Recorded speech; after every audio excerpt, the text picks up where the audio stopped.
امام حسن کے پاس ایک شخص آیا، حضرت امیر معاویہ میں بیٹھے تھے، تو اس نے امام حسن سے آ کے کہا کہ حضور اولاد نہیں ہے، کوئی دعا کر دے۔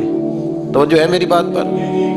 اب بھی لوگ پیروں کے پاس آتے ہیں نا، ماشاءاللہ سے، اللہ خیر فرمائے، تو پیر صاحب اگر وظیفہ بتائیں تو وظیفہ چونکہ پڑھنا پڑتا ہے، وہ کام مشکل ہے۔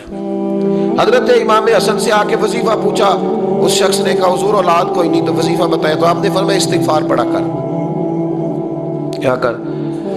اس نے کہا ٹھیک ہے۔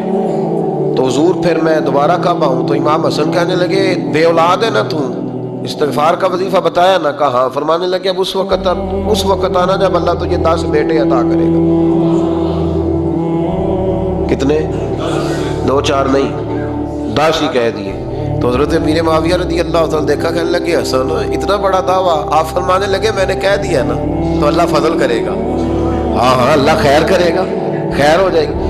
وہ شخص کئی سالوں کے بعد آیا، کئی سالوں کے بعد، تو حضرت امیر معاویہ کو بھی ساتھ لایا، کہنے لگا حضور اللہ کے فضل سے اللہ نے 10 بیٹے عطا فرمائے، پورے 10 ہی اللہ نے دیے۔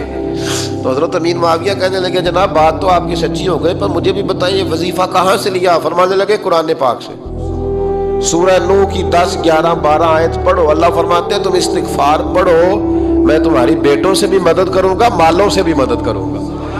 تو میں نے استغفار بتائی تھی، اور قرآن میرے اللہ کا ہے، رب کا وعدہ جھوٹا ہو سکتا؟ فرمایا 10 بیٹے ملنے تھے، میں نے کہہ جو دیا تھا۔ وہ میرے بھائیوں یاد رکھے، استغفار اللہ کی رحمت نازل کر